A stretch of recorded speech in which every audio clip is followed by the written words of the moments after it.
Olá, olá, seja muito bem-vindo à leitura da Bíblia com a Fernanda. Isso mesmo, nós vamos ler a Bíblia juntos e vamos criar o hábito da leitura da Bíblia. Nós queremos espalhar a cultura de que Deus, ele se revelou a nós.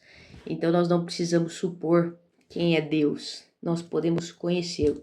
E o maior desejo de Deus é ter um relacionamento conosco. E Ele quer fazer isso através da leitura da Bíblia. Ele quer se revelar a nós dessa forma.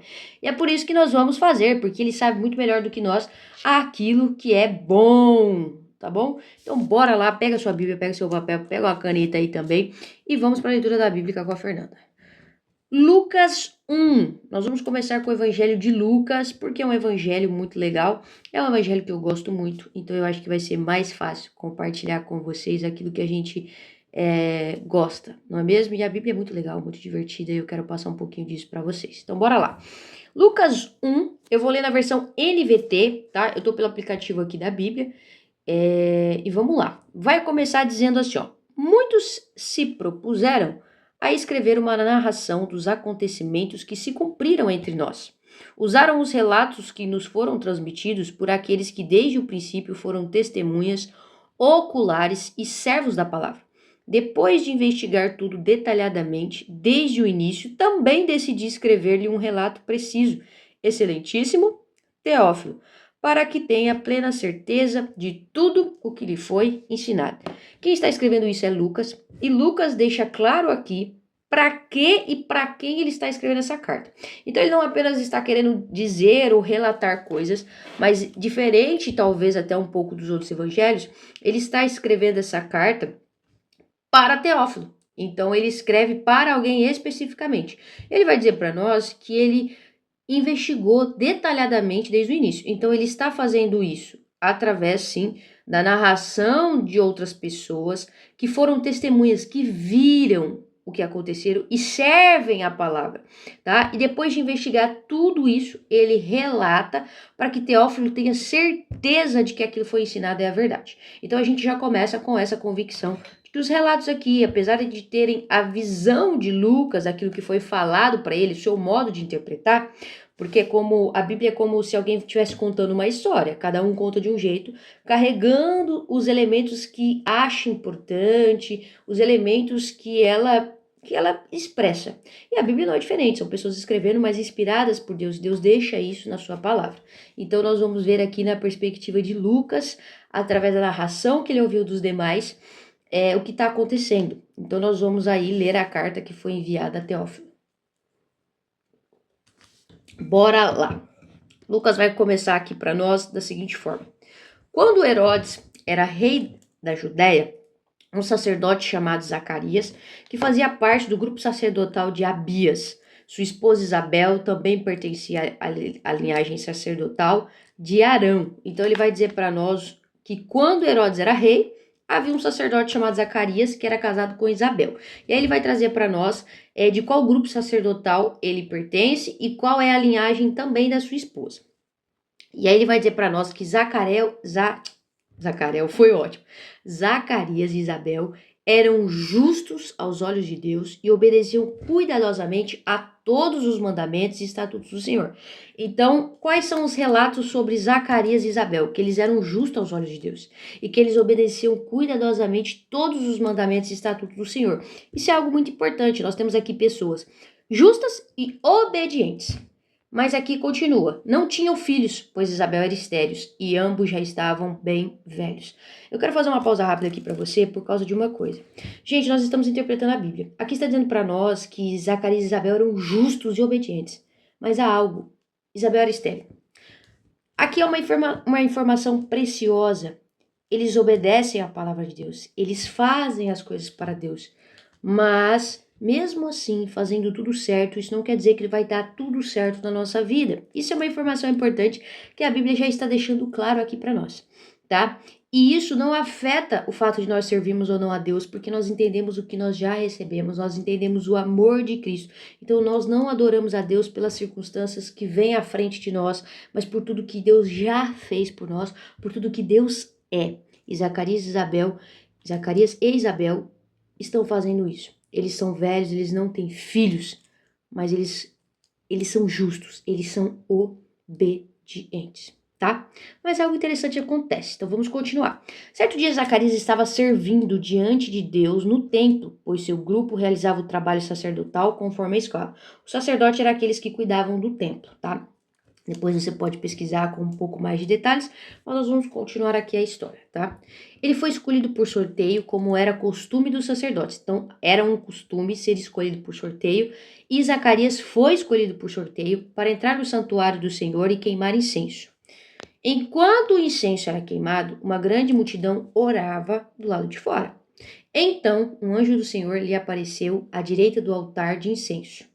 Ao vê-lo, Zacarias ficou muito abalado e assustado. Então, enquanto Zacarias estava fazendo ali o fato de acender os incensos, que era o costume pelo sorteio, ele foi sorteado, ele entrou lá para fazer isso, apareceu um anjo para ele, e ele, ao ver aquele anjo, ele ficou abalado e assustado. Então, ver anjos não pode ser que nos assuste, pode ser que nos abale. O anjo, porém, lhe disse: não tenha medo, Zacarias. E ele vai dizer: a sua oração foi ouvida. Isso é lindo, né? Não fique assustado, Zacarias. A sua oração foi ouvida. Isabel, sua esposa, lhe dará um filho, e você o chamará João. Zacarias e Isabel eram justos e obedeciam em tudo a Deus.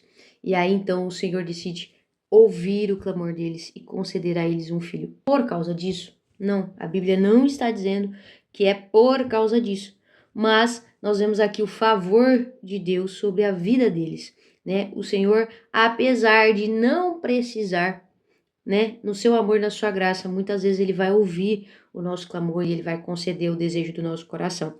Mas, né, nós cremos e vamos ver na linhagem da história que esse desejo antes era o desejo do Senhor de enviar não apenas um filho, mas um profeta a Isabel e Zacarias. O anjo, porém, lhe disse: não tenha medo, Zacarias, sua oração foi ouvida. Isabel, sua esposa, lhe dará um filho e você o chamará João. Você terá grande satisfação e alegria, e muitos se alegrarão com o nascimento do menino. Então você não vai ter apenas um filho, mas você vai ficar muito feliz, pois ele será grande aos olhos do Senhor. Ele será grande aos olhos do Senhor. Aos olhos do Senhor, Isabel e Zacarias eram justos, e João vai ser grande aos olhos do Senhor. Nós vamos ver a história de João Batista e você vai ver o que é ser grande aos olhos do Senhor. Nunca tomará vinho nem outra bebida forte. Será cheio do Espírito Santo antes mesmo de nascer. Essa informação é muito importante. Antes de nascer, ele vai ser cheio do Espírito Santo. Então, há filhos que vêm, todos os filhos vêm, né, como uma promessa de algo que Deus quer fazer no nosso tempo, na nossa estação, na nossa sociedade, no tempo que a criança nasce. E filhos, eles vêm com o intuito de trazer muita alegria ao nosso coração. Mas, em especial, os filhos, eles têm uma vocação profética. E nesse caso aqui, né, João vai ser grande aos olhos de Deus. Ele tem toda uma questão, ele vai ser cheio do Espírito Santo antes mesmo de nascer. E Zacarias está sabendo disso. Zacarias está sendo avisado do propósito que aquela criança vem cumprir na terra.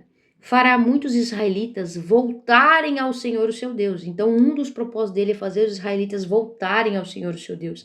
Será um homem com o espírito e o poder de Elias. Elias é um profeta do Antigo Testamento que fez muitas coisas e revelou o pecado do povo, né? Ele combateu os falsos profetas ali, né, com Jezabel, ele combateu Jezabel. E João Batista vem com o mesmo espírito, né, de arrependimento, de combater o pecado, de trazer o povo de volta para Deus. Então ele será um homem com o espírito e o poder de Elias e preparará o povo para a vinda do Senhor. Ele vai preparar o povo para a vida do Senhor. Fará o coração dos pais voltarem para os filhos. Esse aqui é o espírito de Elias, tá? Converter o coração dos pais aos filhos, dos filhos aos pais. Fará o coração dos pais voltar para os seus filhos e levará os rebeldes a aceitarem sabedoria dos justos. Talvez na sua Bíblia, na nota de rodapé, tenha da onde é essa citação dos corações dos pais aos filhos. Então, se você está com a sua Bíblia física, abre ela lá e dá uma olhada se tem na nota de rodapé.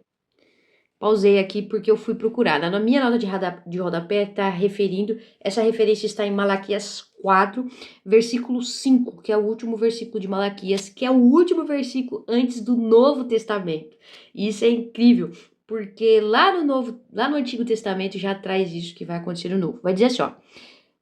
Vejam, eu lhe envio o profeta Elia antes da vinda do grande e terrível dia do Senhor. Ele fará o coração dos pais volte para os seus filhos e o coração dos filhos volte para os seus pais.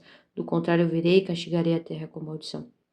Então, ele está se referindo aqui a João Batista, dizendo que vai enviar o profeta Elias porque vem no mesmo espírito, tá? Isso é uma informação extra aqui, tá bom? Isso é muito interessante. Então, eu quero deixar a dica para você sempre olhar na nota de rodapé, se a sua Bíblia tem algumas letrinhas bem pequenininhas e ver ali o que está escrito, tá bom? Mas vamos voltar aqui, tá? Ele será um homem com o espírito e o poder de Elias e preparará o povo para a vinda do Senhor. Fará o coração dos pais voltarem para os seus filhos e levará os rebeldes a aceitarem a sabedoria dos justos.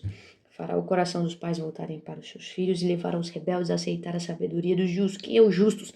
Os salvos por Cristo, aqueles que foram justificados por Deus, porque não há um justo sequer. Toda a justiça que há em nós foi concedida pela graça de Cristo. Zacarias, e nós vamos aprender isso aqui nos textos, tá bom? Zacarias disse ao anjo, hoje eu tô falando bastante, mas depois eu vou tentar diminuir se eu conseguir, não sei. Vamos lá. Zacarias disse ao anjo, como posso ter certeza de que isso acontecerá? Já sou velho e minha mulher também é de idade avançada. O anjo respondeu, eu sou Gabriel e estou sempre na presença de Deus. Foi ele quem me enviou para lhe trazer as boas novas. Detalhe, Zacarias está diante de um anjo. Um anjo está falando com Zacarias. E ele está perguntando, como é que isso vai acontecer? Meu filho, o Deus que me enviou aqui, que sou um anjo, que vai fazer? Como é que você pode duvidar? É muito interessante porque a gente vai ler depois Maria. E é importante você entender que o espírito que Zacarias emprega para dizer essas palavras é um espírito de dúvida, de não acreditando de fato que aquilo vai acontecer. E é por isso que o anjo vai responder ele. Mas o que eu quero ressaltar aqui com vocês é para a gente pensar enquanto a gente está lendo. Quantas vezes nós estamos diante de um milagre, diante de algo sobrenatural, e aí a gente para e questiona a continuidade do milagre. Tá, mas e aí? Como é que vai ser isso? Nós estamos diante de Deus, gente. A gente não pode esquecer que Deus é Deus. Deus nunca perdeu o controle, Deus nunca perdeu a mão, Deus nunca errou. As circunstâncias que estão acontecendo no mundo e tudo que está acontecendo está no controle de Deus, está cumprindo um grande propósito que a gente vai descobrir que é nos fazer semelhante a Cristo.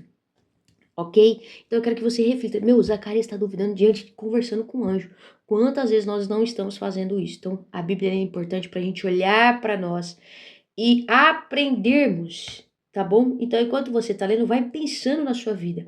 Vai olhando para si, se questionando, talvez pausando aqui até anotando, tá? Mas aí Gabriel responde que ele é o anjo que está sempre na presença de Deus e foi Deus que enviou ele para trazer essa notícia, essas boas novas. E aí ele fala, agora, porém, você ficará mudo até os dias em que essas coisas acontecerão. E, pois não acreditou em minhas palavras que se cumprirão no devido tempo. Então, houve uma consequência da falta de acreditar naquilo que o anjo estava dizendo. Por desacreditar o anjo, né, por desacreditar da palavra de Deus enviada a Zacarias, ele ficou mudo. Então, muitas vezes vai haver consequências na nossa vida, né? Talvez para que ele não fale mais, para que ele não descredibilize mais nada, né? Enquanto isso, o povo, talvez, tá? Não estou dizendo que é isso, tá bom? Enquanto isso, o povo esperava Zacarias sair do santuário. Lembra que o povo estava orando? Então o povo estava perguntando e se perguntava por que estava demorando tanto. Era só ir lá e acender os incensos, não é mesmo? Quando finalmente saiu, não conseguia falar com eles e perceberam por seus gestos e o seu silêncio que ele havia tido uma visão no santuário. Ele era bom de mímica. Ao fim dos seus dias de serviço no templo, então ele ficou ainda trabalhando no templo, Zacarias voltou para casa. Pouco tempo depois, sua esposa Isabel engravidou. Então ele teve relação, mesmo já sendo de idade avançada, com Isabel, tá? E aí ela não saiu de casa por 5 meses. Talvez por ela ser mais idosa, nós não sabemos, não tem relato se é por questão de saúde, por que era. Mas tem o relato de que ela não saiu de casa por 5 meses, tá? Como o Senhor, isso aqui é Isabel dizendo, tá? Como o Senhor foi bom para mim em minha velhice, exclamou ela. Tirou de mim a humilhação pública de não ter filhos. Então aqui a gente tem um talvez que fosse humilhante para uma mulher não ter filhos naquela época, tá? Ter filhos, gente, é uma bênção de Deus. É herança do Senhor são os filhos, né? O ventre, o seu garladão. Não é exatamente assim o versículo, mas é algo desse tipo, que é algo que Deus nos dá, é uma bênção eterna que Deus nos dá, né, enquanto nós estamos aqui, vivendo diante de coisas passageiras. Os filhos são algo eterno. Por quê? Porque os filhos vão estar na eternidade. Os filhos não são nossos, são filhos de Deus, que Ele nos entregou, para que nós criássemos, cuidássemos, zelássemos daquela criança, manifestássemos a revelação profética delas nessa terra. E isso é um presente incrível, tá? E a Bíblia deixa isso claro. Então, se você é pai ou mãe, valorize muito isso. Se você não é, preste atenção enquanto isso é poderoso, tá bom? Mas vamos lá. Aqui agora nós vamos ter o nascimento de Jesus, tá? Mas o anjo vai aparecer a Maria e nós vamos falar sobre isso, tá bom? Eu vou gravar o vídeo separado, porque esse vídeo aqui já tem 16 minutos, para que você possa talvez ir digerindo cada parte, cada parte aos poucos, beleza? Então, eu te vejo na parte 2 do capítulo 1.